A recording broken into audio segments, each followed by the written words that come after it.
네, 할렐루야. 우리 욥기서 참 읽고 있는데 성경 가운데 정말로 난해하고도 또 어려운 책 중에 하나입니다. 우리가 흔히 받아들이기 어려운 부분만을 아주 콕 집어서 이야기하고 있는 것 같아요. 1장부터 하나님께서 어떻게 사단과 한 테이블에서 그렇게 회의를 하실 수가 있는가?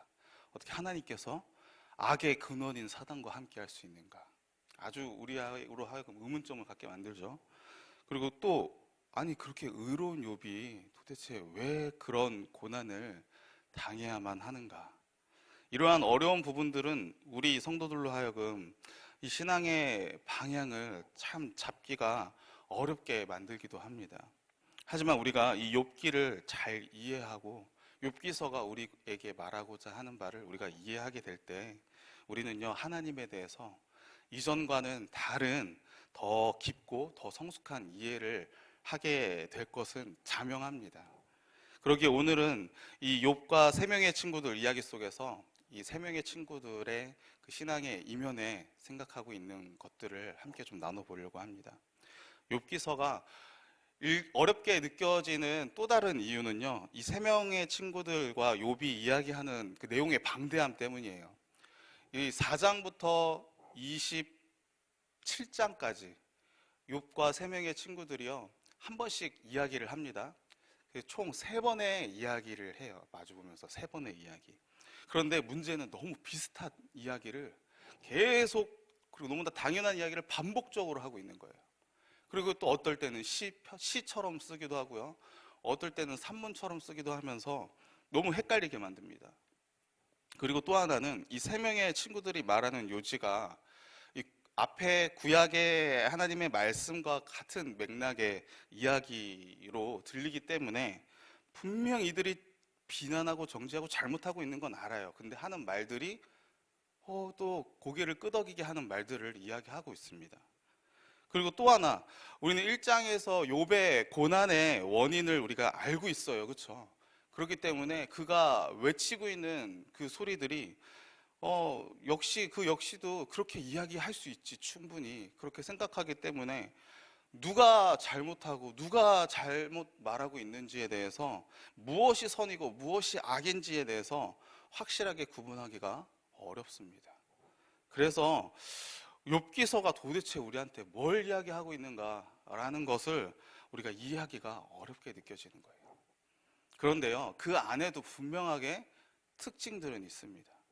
먼저는 이 욥의 세 친구들은 분명히 진정한 친구의 모습으로서 이 욥에게 방문을 했다라는 거예요.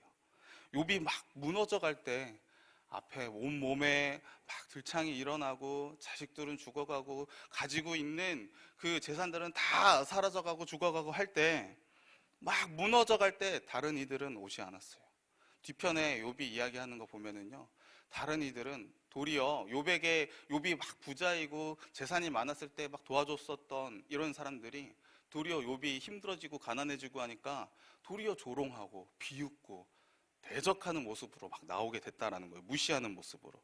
그런데 이 욥의 세 친구들은 힘겨울 때 지금 욥에게 와서 그의 그 처절한 모습을, 아픔을 보면서 아무 말 없이 7일 동안 그저 기다려주고 있습니다.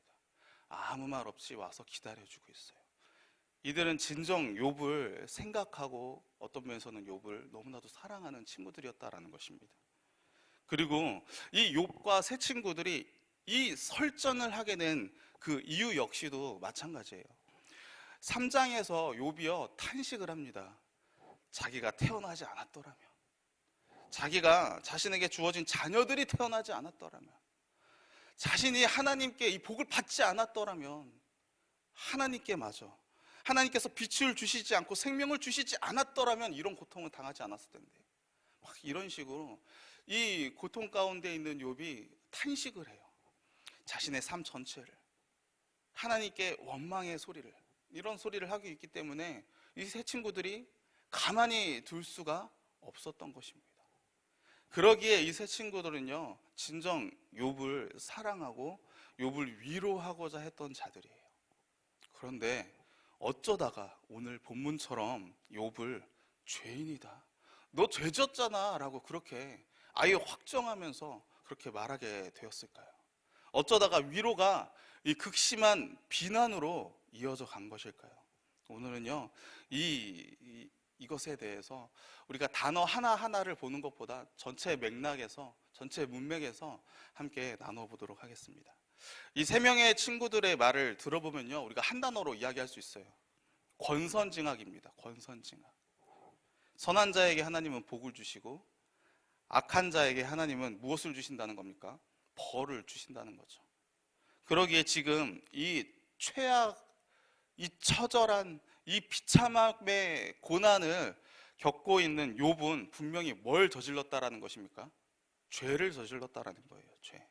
그러기에 이 고난을 해결할 수 있는 방법은 뭡니까? 회개하는 거예요. 주님 앞에 잘못했다라고 자신의 죄를 고백하고 용서받는 것입니다. 욥이 회개만 하면 신실하신 하나님은, 그 언약의 하나님은, 선하신 하나님은 분명히 그 회개를, 소리를 들으시고 욥의 상황을 뒤집어 주실 것이다 라는 거예요. 이것이 새 친구들의 신학이고 신앙입니다. 권선징악. 너무나 맞는 말이잖아요, 그렇죠? 그런데 문제는 뭡니까? 욥이 죄를 저질렀습니까? 저지르지 않았어요. 욥이 고난을 받는 게 욥의 죄 때문이 아니라는 것입니다. 우리 욥기서 1장 8절 말씀 한번 보도록 하겠습니다. 욥기서 1장 8절 말씀. 욥기서 1장 8절 우리 함께 한번 읽어보겠습니다. 시작. 여호와께서 사탄에게 이르시되 내가 내 종 욥을 주의하여 보았느냐? 그와 같이 온전하고 정직하여 하나님을 경외하며 악에서 떠난 자는 세상에 없느니라. 욥이요, 온전하고 정직하게 하나님을 경외했다라고 이야기합니다. 그랬더니 사단이 모함하는 거죠. 하나님의 큰 복이 있었기 때문에, 보상이 있었고 대가가 있었기 때문에 욥이 충성한 것이지, 복이 없었다면 분명히 욥은 하나님을 원망하고 욕할 것이다. 이렇게 지금 사단이 모함하는 거예요. 그리고 시험해 보라는 것입니다. 그랬더니 하나님께서 이것을 어떻게 하십니까? 허락하십니다. 욥을 시험할 것을. 하지만 그 안에서도 그의 생명만을 건들지 말라라고 그렇게 말씀하시는 거예요. 그러니까 지금 욥은 그의 하나님에 대한 온전한 믿음으로 인해서 고난을 받고 있다라는 것입니다. 굉장히 어려운 말이죠. 이해되지 않습니다. 그러면 우리는 여기서 하나님의 그 공의에 대해서, 선한 자에게 고난을 주시는 하나님이 선하신 분이 맞는가? 하나님의 정의가 과연 맞는가? 라는 의문점을 우리가 가질 수밖에 없어요. 그런데 이 의문점에 대해서는 우리 잠시 내려놓고요, 이 새 친구의 말에 우리가 집중하도록 하겠습니다. 이 사실을 아는 우리, 이 권선징악을 이야기하는 새 친구들, 그리고 욥은 지금 하나님을 너무나도 사랑하고 하나님께 충성됨으로 말미암아, 하나님을 향한 그 믿음과 사랑으로 말미암아 고난을 받고 있는 것. 그러기에 우리는 이 세 명의 친구들의 말이 틀리다는 것을 우리는 알고 있어요. 그러면은 이 부분을 읽고 있는 독자들에게 도대체 성경은 무엇을 이야기하고자 하는 것일까요? 뭘 말해주고자 하는 걸까요? 첫 번째는요, 인간의 한계를 깨닫고 하나님에 대한 사고를 확장하라는 것입니다. 인간의 한계를 깨닫고 하나님에 대한 그 이해와 깊이를 인간의 생각으로 판단하지 말고 더 넓게, 더 깊게 하나님을 재단하지 말라라는 거예요. 새 친구들의 권선징악은요, 인과응보입니다. 원인과 결과예요. 인과응보는 절대로 바꿀 수도 어길 수도 없는 철칙입니까? 인과응보라고 하는 이 원인과 결과라는 것이 우리의 인생 가운데, 이 세계 가운데 절대 바뀔 수 없는 철칙인가요? 우리한테는 그래요. 우리는 그렇습니다. 그런데 하나님한테는 달라요. 여러분들, 하나님에게 원인과 결과는 그거는 해당되지 않습니다. 왜 그러십니까? 왜 그럴까요? 하나님은 무에서 유를 창조하신 분이에요. 원인이 없어요. 빛이 있으라 하니까 빛이 생깁니다. 광명체가 없어요. 그런데 빛이 생기라 하니까 그냥 빛이 생기는 거예요. 원인체가 없어요. 하나님의 능력은요, 원인과 결과로서 재단할 수 있는 분이 아니라는 거예요. 이 세상의 법칙, 이 세상의 법칙에서 벗어나신 분이라는 것입니다. 인간의 기준으로 하나님을 재단할 수 없는 거예요. 그런 가운데 우리가 이 세상을 들여다봐야 됩니다. 죄는 언제나 고난을 초래합니다. 하지만 모든 고난이 죄 때문에 오는 것은 아니다라는 거예요. 우리는 이것을 기억해야 됩니다. 죄는 언제나 고난을 초래하지만 모든 고난이 죄 때문에 오는 것은 아니다. 그렇기 때문에 이 세 명의 친구들은요, 이 세 명의 친구들이 의도하지는 않았겠지만 지금 너 고난받는 것은 죄 지었기 때문이야 라고 이렇게 이야기하는 것, 권선징악을 모든 의미 가운데 다 깔고 있는 것, 이 말은요 이렇게 해석할 수가 있어요. 하나님께서 자신의 그 주권적인 목적을 이루기 위해 악을 사용할 수 있는 자유가 있음을 인정하지 않는 것이다 라는 것입니다. 그렇게 함으로써 하나님의 자유를 부인하고 있는 거예요. 되게 어려운 말이죠. 쉽게 이야기하면요, 모든 것을 하실 수 있는 하나님의 자유와 주권을요, 인간의 도덕적인 눈, 혹은 인간이 생각하는 신이라면 이래야 돼 라고 하는 이 신정론으로 지금 재단할 수 없다라는 것입니다. 하나님의 자유함을 우리 인간이 제한해서는 안 된다라는 거예요. 우리는요, 하나님에 대해서 이만큼밖에 몰라요. 이것도 아닐 거예요. 하나님, 그 올 전부이신 하나님께서 우리 인간에게 계시하신 것은 이 성경 하나밖에 없어요. 이 부분을 통해서만, 하나님께서 계시하신 부분만 우리가 하나님을 알 수 있는 것입니다. 이것을 인정하지 않을 때, 자기가 아는 것이 전부인 것처럼 나아갈 때 우리는 치명적인 오류를 범하게 되는 거예요. 오늘 본문처럼 자신의 죄를 인정하지 않는, 지속적으로 변명하는 욥에게는 정죄밖에 못하는 것입니다. 아무 근거가 없어요. 분명히 오늘 본문에 고아들을 돕지 않았고 과부들을 돕지 않았고 어려운 자들을 돕지 않았다라고 이렇게 정죄하는 이 엘리바스의 말이요, 사실 무근이에요. 사실도 아니었어요. 31장에 보면 욥이 분명하게 자기가 부유하게 됐을 때 사람들을 도와주고 사람들에게 형편을 도와주고 과부들을 생각하고 했단 말을 이야기합니다. 거짓말인 거예요. 그런데도 너는 분명히 그때 당시의 부자들이 착취하고 자기들을 위해서 가난한 사람들을 착취하면서 살았던 그 일반적인 죄악의 모습을 지금 적용하면서 죄인이다, 너는 고난받았으니까 넌 죄인인 거야 라고 그렇게 이야기하는 것입니다. 말도 안 되는 거예요. 그러기에 우리는요, 이 모습을 보면서 우리의 사고를 확장해야 됩니다. 하나님의 주권에 대한 것을 우리의 선악으로 우리가 제한해서는 안 돼요. 그렇다고 한다면 우리는요, 1장에서, 욥기서 1장에서 나오는 하나님과 사단의 회의 장면을 우리가 이해할 수 있어요. 하나님은 악을 싫어하십니다. 악을 대적하세요. 하나님 앞에서 악이 존재할 수가 없어요.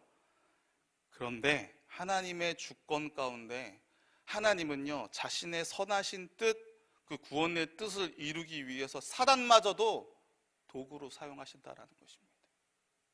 하나님께서 그 믿지 않는 이민족들을 도구로 이스라엘 백성들을 징계하신 것처럼 이 하나님과 사단이 대적하면서 동등한 위치에서 싸우는 게 아니라 하나님은 모든 위에, 가장 위에 계셔서 이 사단마저도 그냥 통제하실 것뿐이에요.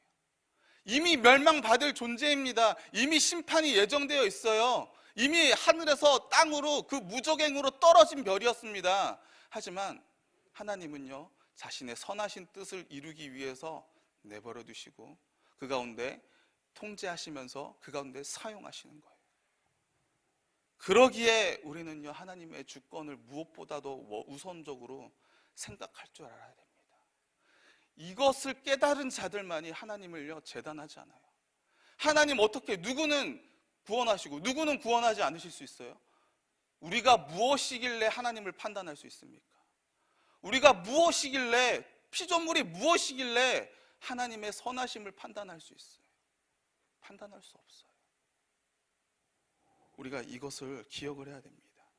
그러기에 사랑하는 성도 여러분, 저와 여러분이 이 하나님의 주권에 대해서, 하나님의 초월적인 부분에 대해서 우리가 인정해야 되고요, 그것이 하나님을 하나님 되게 만듦을 우리가 기억하고 나아가야 됩니다.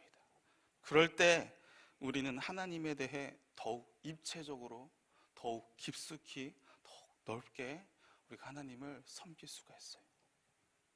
두 번째로, 이 세 친구들의 모습 속에 발견되는 그 권선징악의 이면에는요, 지독한 기복신앙이 깔려져 있다는 것입니다.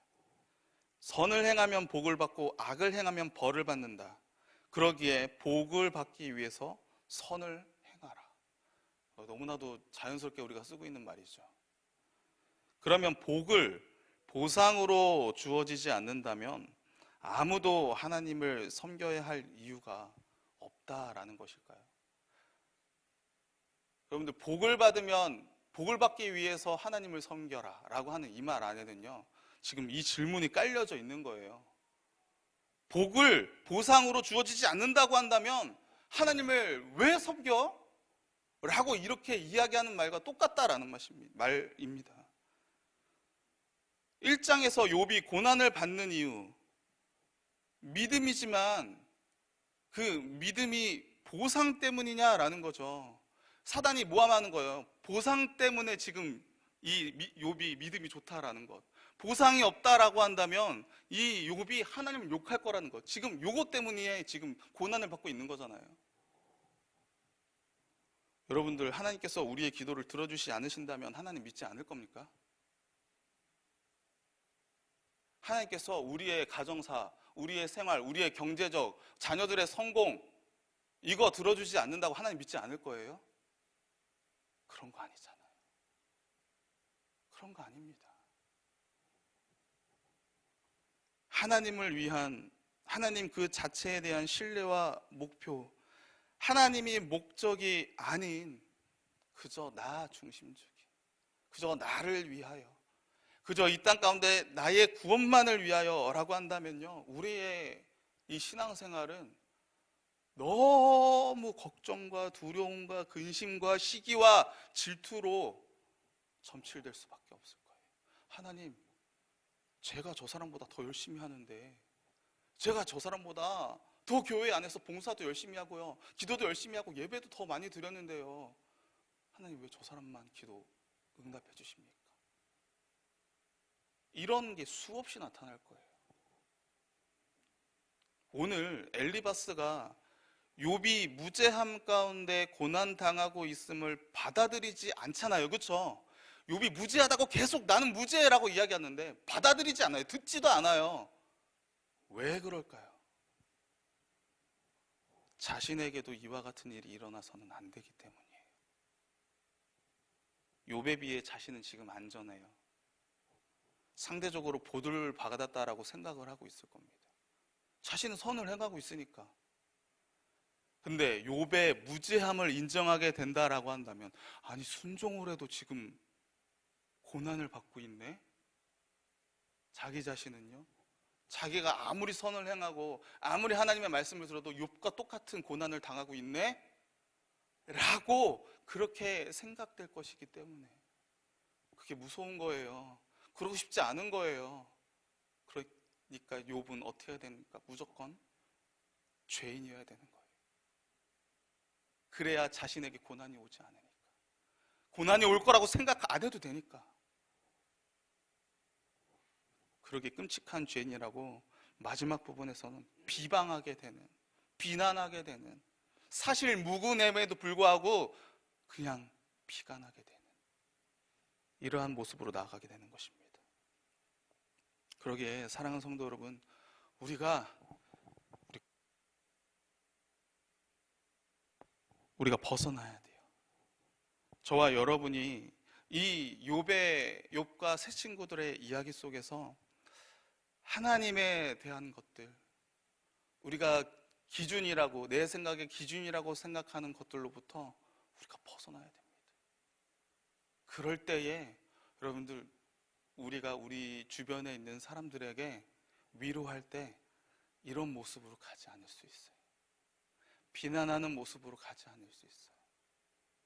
그 상대방이 이야기하는 이야기를 들을 수가 있는 것입니다. 자기가 생각하는 세계관에서 그 사람을 판단하고 이야기하면서 정죄하는 모습으로 나가지 않을 수가 있는 거예요. 여러분들, 이 욥의 이야기가 있었기 때문에요, 우리는요, 고난을 당하는 수많은 사람들에게 도리어 그들이 죄로 인함이 아니다 라는 것을, 진정한 위로를 우리가 전할 수 있게 됩니다. 너 고난받는 게 하나님께서 너를 버려서가 아니야. 너 고난받는 게, 지금 어려움 당하고 있는 게 너 죄 때문이 아니야. 여러 가지 재난과 여러 가지 자연재해 속에서 너무나도 집도 잃어버리고 가정도 잃어버린 이런 사람들에게 너 예수 안 믿어서 때문이야, 이렇게 이야기하는 것만큼 너무나도 악한 말이 어디 있겠어요. 근데 그 사람들한테 위로해 줄 수 있는 것입니다. 그 때문이 아니야. 너가 잘못해서가 아니야. 신실하신 하나님께서 이것을 회복시키시고 그 안에서 하나님께 간구할 때에 하나님께서는 다시 한번 일어설 힘을 주실 거야. 내가 함께 기도할게. 내가 함께 눈물 흘려줄게. 너의 말을 들어줄 테니 나에게 다 내려놓고 쏟아내봐. 이런 자세들이 이것을 극복할 때 나아갈 수 있는 것입니다. 저와 여러분이 이러한 은혜가 있게 되기를 간절히 소원합니다. 그래서 하나님께서 우리 가운데 정말로 서로를 위해 살아가라고, 서로를 위해 나로 말미암아, 하나님으로 말미암아 서로를 위로하며 그 가운데 하나님을 의지하며 나아가게 만드는, 그래서 하나님에 대한 그 깊음과 그 넓음이 우리 가운데 더 풍성하게 열릴 수 있는 그러한 복이 저와 여러분 가운데 있게 되기를 주님의 이름으로 축원합니다. 우리 함께 기도하도록 하겠습니다.